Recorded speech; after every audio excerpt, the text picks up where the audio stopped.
اللهم بارك لنا في رجب وشعبان وبلغنا رمضان পয়গম্বর জানায় দেন, হে নবীর উম্মত, আল্লাহর কাছে চাও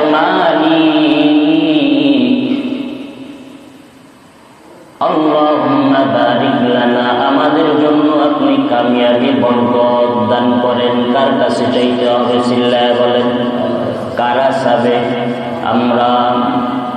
ফি রজব ওয়া শাবান, বরকত দেন রজব এবং শাবান মাসের ভিতরে আপনি কামিয়াবি 100 বরকত দান করেন।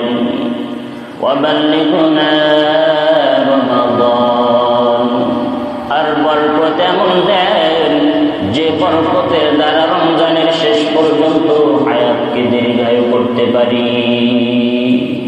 কোন পর্যন্ত? রমজান।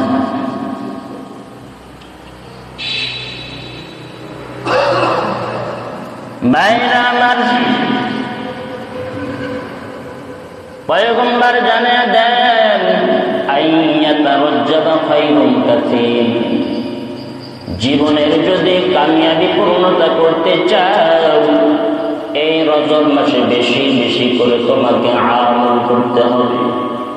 জীবনের যদি সফলতা চাও, জীবনের যদি কামিয়াবি যদি তুমি পাইতে চাও, তাহলে তোমাকে রজব মাসে বেশি বেশি করে আমল করতে হবে। এই হাদিসের ব্যাখ্যার ভিতরে পয়গম্বর জানিয়ে দেন, যদি কোন বান্দি যদি এই দোয়াটা পাঠ করে, আল্লাহুম্মা বারিক লানা ফি রজব ওয়া শাবান ওয়া বাল্লিগনা রমাদান, যদি পাঠ করে, এর সারমর্ম অর্থ হলো রজব শাবানে বরকত বাড়া দেন। আর কি বরকত? সেটা হলো রমজান যেন পূর্ণতা আনতে পারি। বুখারী শরীফের প্রথম হাদিস, আব্দুল্লাহ ইবনে উমর রাদিয়াল্লাহু তাআলা আনহু,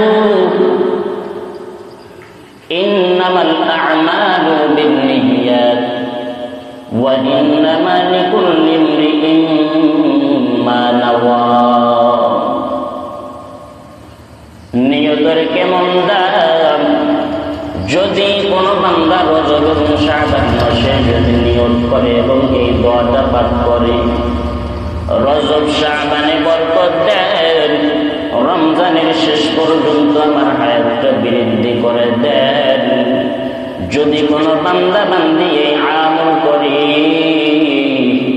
আমল করার পর রমজানের আগে যদি দুনিয়া থেকে বিদায় নিয়ে চলে যায়, এই বান্দা বান্দি নিয়ত করার কারণে আল্লাহ তাআলা রজব মাসের বরকত, শাবান মাসের শবে বরাতের বরকত, মাহে রমজানের 29-30টা রমজানের বরকত এবং মাহে রমজানের 26তম দিবাগত রাত্রে শবে কদরের বরকত এই বান্দা নিয়ত করেছে।